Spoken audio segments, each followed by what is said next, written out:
Hello दोस्तों, welcome back to my channel Knowledgeable Prince. और आज हम बात करने वाले हैं रविंद्रनाथ टैगोर की पोएम ऑफ कलेक्शन गीतांजलि के बारे में, जिसको सॉन्ग ऑफरिंग्स भी बोला गया है। आज हम उसकी पोएम 27 और 97 को डिस्कस करने वाले हैं। पोएम 27 का नाम है light o where is light और 97 का नाम है when my play was with दी।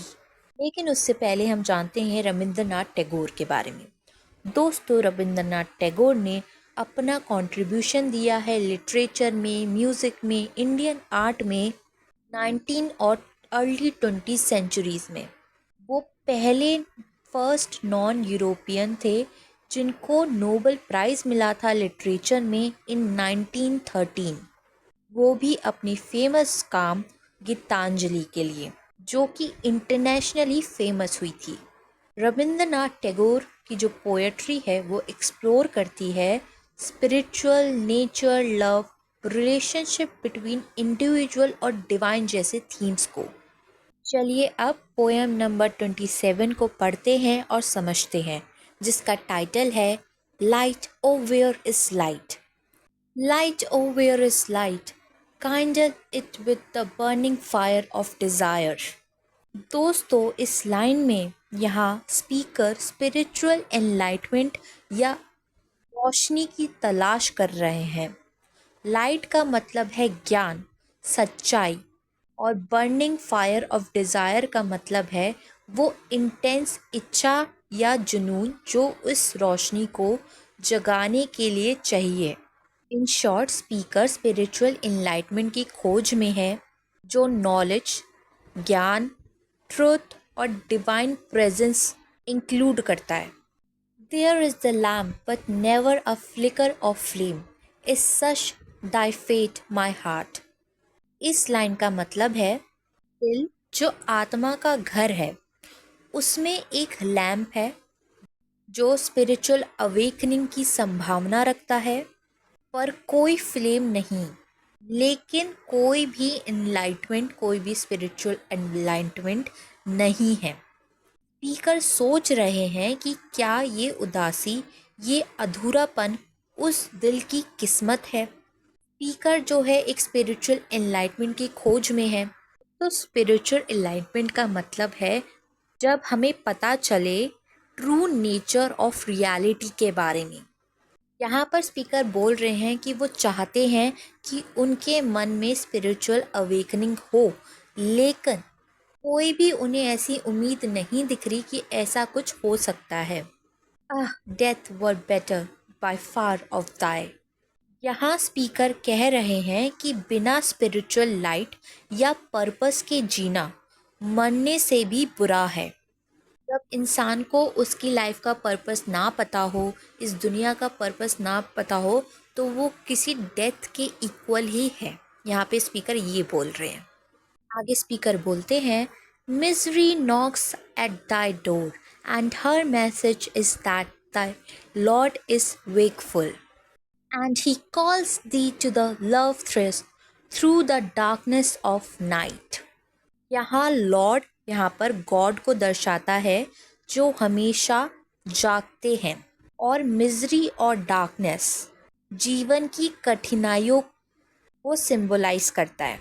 जो भी लाइफ में हमारे स्ट्रगल्स है, चैलेंजेस है, तो यहाँ स्पीकर कह रहे हैं कि इन स्ट्रगल्स और चैलेंजेस के बावजूद जो डिवाइन है वो सोल को बुला रहे हैं लव और डिवोशन के लिए, प्यार और भक्ति के लिए। दोस्तों, रविंद्रनाथ टैगोर का वर्क गीतांजलि एक डीप स्पिरिचुअल और ह्यूमनिस्टिक इंसाइट को दिखाता है। इस पोएम में रविंद्रनाथ टैगोर ने डिवाइन, स्पिरिचुअल एनलाइटमेंट, लव और नेचर का जिक्र किया है इस पोएम ऑफ कलेक्शन में। और दोस्तों, अगर आपको इसके और भी पार्ट्स चाहिए गीतांजलि के, तो हमें कमेंट सेक्शन में लिख के ज़रूर बताएं। इसके अलावा अगर आपको इंग्लिश लिटरेचर में किसी भी टॉपिक में कोई वीडियो चाहिए, तो आप हमें कमेंट सेक्शन में लिख के ज़रूर बताएं। और उसके साथ साथ हमारे चैनल को सब्सक्राइब करना ना भूलें, ताकि आपको वीडियो इन फ्यूचर आसानी से मिल जाए। ये अब पोएम को आगे पढ़ते हैं। The sky is overcast with clouds and the rain is ceaseless I know not what this is that stirs in me. I know not its meaning. यहाँ स्पीकर बोल रहे हैं, दुनिया केओटिक है। क्लाउड्स और रेन, सैडनेस और confusion का symbol है इस लाइन में। स्पीकर के अंदर एक स्टेयर है, स्पिरिचुअल अवेकनिंग हो रही है, पर वो इसकी मीनिंग समझ नहीं पा रहे हैं। आगे स्पीकर बोलते हैं, अ moment's flash of lightning drags down a deeper gloom on my sight, and my heart gropes for the path to where the music of the night calls me. इस लाइन में लाइटनिंग वर्ड ये दिखाता है, कभी कभी clarity या फिर realisation मिलता है, लेकिन ये सिर्फ और ज़्यादा अंधेरे को बढ़ा देता है। मतलब कभी कभी हमें क्लैरिटी तो मिलती है लाइफ में, लेकिन वो क्लैरिटी हमें और डीपर थॉट्स में सोचने पर मजबूर कर देती है, जिससे हमारे मन के अंदर जो कन्फ्यूजन है वो और ज़्यादा बढ़ जाता है। यहाँ स्पीकर बोल रहे हैं कि जो उनका हार्ट है वो अभी भी स्पिरिचुअल लव की तलाश में है, वो अभी भी उसकी तरफ उस रास्ते को ढूंढ रहे हैं जो म्यूज़िक ऑफ द नाइट है। मतलब कि वो एक ऐसा रास्ता ढूंढ रहे हैं जो उन्हें सही जगह ले जाए, एक प्रॉपर गाइडेंस दे, मार्ग दिखाए स्पिरिचुअल अवेकनिंग का। आगे स्पीकर बोलते हैं, light o where is the light, kindle it with the burning fire of desire. इस लाइन को दोबारा से इस पोएम में रिपीट किया गया है और ये चीज़ दिखाती है कि स्पीकर को कितनी अर्जेंसी है अपनी स्पिरिचुअल अवेकनिंग के लिए, और वो दोबारा से उस डिज़ायर से फ्लेम को जगाने की बात कर रहे हैं। आगे स्पीकर बोलते हैं, it thunders and the wind rushes screaming through the void, the night is black as a black stone. इन लाइनों का मतलब है कि स्पीकर के अंदर एक स्टॉर्म सा क्रिएट हो रहा है। एक तो क्यूरियोसिटी है, एक कंफ्यूजन है, एक डार्कनेस है उसके अंदर जो उसकी सोल महसूस कर रही है, उसकी आत्मा महसूस कर रही है। और ये चीज़ उसे क्लैरिटी और पीस से बहुत ही दूर है। ये चीज़, वो स्ट्रगल स्पीकर को क्लैरिटी और पीस नहीं दे रहा है। उसको कोई भी रास्ता नहीं मिल रहा है, जिसकी वजह से उसका मन शांत नहीं है, उसके दिमाग में एक क्लैरिटी नहीं है।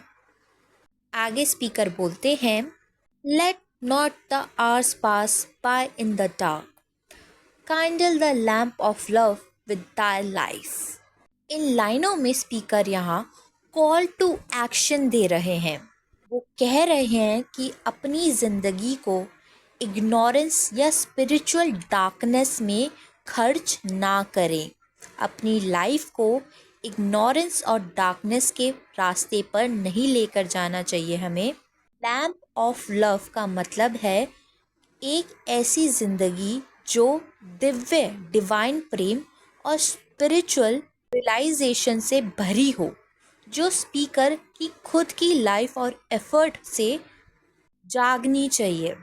इन लाइनों में स्पीकर ये कहना चाह रहे हैं कि इंसान की ज़िंदगी में डिवाइन प्रेम हो, एक स्पिरिचुअल रियलाइजेशन हो, तभी उसकी लाइफ कंप्लीट होती है। ओवरऑल ये पोयम स्पिरिचुअल एनलाइटमेंट की तलाश और सोल के स्ट्रगल्स को दर्शाती है, जब वो कन्फ्यूजन, डार्कनेस और इंटरनल कन्फ्लिक्ट के बीच डिवाइन कनेक्शन, भगवान के साथ कनेक्शन की तलाश कर रही होती है। दोस्तों, यही थी poem light o where is the light by Rabindranath Tagore. अब हम डिस्कस करते हैं पोयम 97। आई होप आपको ये poem light o where is the light समझ में आ गई हो। चलिए अब बात करते हैं पोयम 97 की। दोस्तों, इसके अलावा मैंने गीतांजलि की पोयम 1, 7, 33, 35, 64, 77, 86, 93 और 103 सारी पोएम्स ऑलरेडी अपने चैनल पे अपलोड की है, आप जाके देख सकते हैं। अगर आपको ढूंढने में मुश्किल हो तो आप जाके इंग्लिश लिटरेचर के प्लेलिस्ट में सर्च कर सकते हैं, आपको आसानी से मिल जाएगी। चलिए अब पोयम 97 को पढ़ते हैं, जिसका टाइटल है When my play was with thee, जो कि इस पोयम की पहली लाइन भी है। तो चलिए पोयम को समझते हैं। When my play was with thee, I never questioned who thou wert. I knew nor shyness nor fear. My life was boisterous. दोस्तों, बॉइस्ट्रस वर्ड यूज़ होता है किसी पर्सन के बिहेवियर को बताने के लिए, पर्सन के बारे में बताने के लिए जो कि नॉइजी है, फुल ऑफ एनर्जी है। इस लाइन में स्पीकर तो शायद ह्यूमन सोल को डिपिक्ट करते हैं, कह रहे हैं कि जब वो अपने बचपन या ज़िंदगी के पहले पहलू में थे, जब उनकी लाइफ के वो बिगिनिंग में थे, तब वो डिवाइन भगवान के साथ खेल रहे थे। तब उन्हें डिवाइन की पहचान नहीं की, ना ही शर्म या डर महसूस किया। उनकी ज़िंदगी पूरी तरह से खुश और उमंग भरी थी। वो जब छोटे थे तब भगवान के लिए उनका जो सोच थी वो केयर फ्री थी, प्लेफुल थी। उस वक्त पे उन्होंने कभी भी डिवाइन प्रेजेंस को या नेचर और आइडेंटिटी ऑफ गॉड को क्वेश्चन नहीं किया था। उनके अंदर इस बात को लेकर कोई शर्म नहीं थी, कोई डर नहीं था, कोई हेजिटेशन नहीं थी। उनकी ज़िंदगी एनर्जी और जॉय के साथ भरी हुई थी। आगे वो बोलते हैं, in the early morning thou wouldst call me from my sleep like my own comrade and lead me running from glade to glade. इन लाइनों में स्पीकर बोल रहे हैं कि जो डिवाइन है, जो गॉड है, वो स्पीकर के एक क्लोज फ्रेंड की तरह है, कॉमरेड की तरह है। मतलब दोस्तों, कॉमरेड का मतलब होता है एक ऐसा इंसान जो आपके सपोर्ट में हो किसी भी सिचुएशन में। तो यहाँ स्पीकर कह रहे हैं कि जो भगवान है वो बिल्कुल दोस्त की तरह है उनके, जो स्पीकर को मॉर्निंग में जगाया करते थे और उन्हें लीड करते थे, उन्हें जॉयफुली नेचर की तरफ ले जाया करते थे। ये चीज़ सिंबलाइज होती है by the movement from glade to glade. ये लाइन दोस्तों एक मेटाफॉर की तरह यूज़ की गई है स्पिरिचुअल अवेकनिंग और गाइडनेस के रूप में। मतलब कि स्पिरिचुअल अवेकनिंग और गाइडनेस का ये एक सिंबल है जो कि स्पीकर को उनकी लाइफ जर्नी की ओर ले जाता है, जो कि इनोसेंस और एंथुजियाज्म से भरी हुई है। आगे स्पीकर बोलते हैं, on those day I never cared to know the meaning of songs thou sangest to me. Speaker कह रहे हैं कि उन दिनों में स्पीकर ने कभी भी उन सॉन्ग्स का, उन गीतों का मतलब समझने की कोशिश नहीं की जो उन्हें डिवाइन गॉड गा के सुनाया करते थे। वो उस वक्त सिंपली अपनी ज़िंदगी को जिया करते थे, ज़्यादा कुछ नहीं सोचा करते थे, कोई भी चीज़ एनालाइज नहीं किया करते थे। वो लाइफ की रिदम को एंजॉय किया करते थे, उसे समझे बिना, उन मतलबों को समझे बिना, उन गीतों को समझे बिना जो कि डिवाइन उन्हें सॉन्ग्स के थ्रू इन मतलबों को समझाना चाहते थे।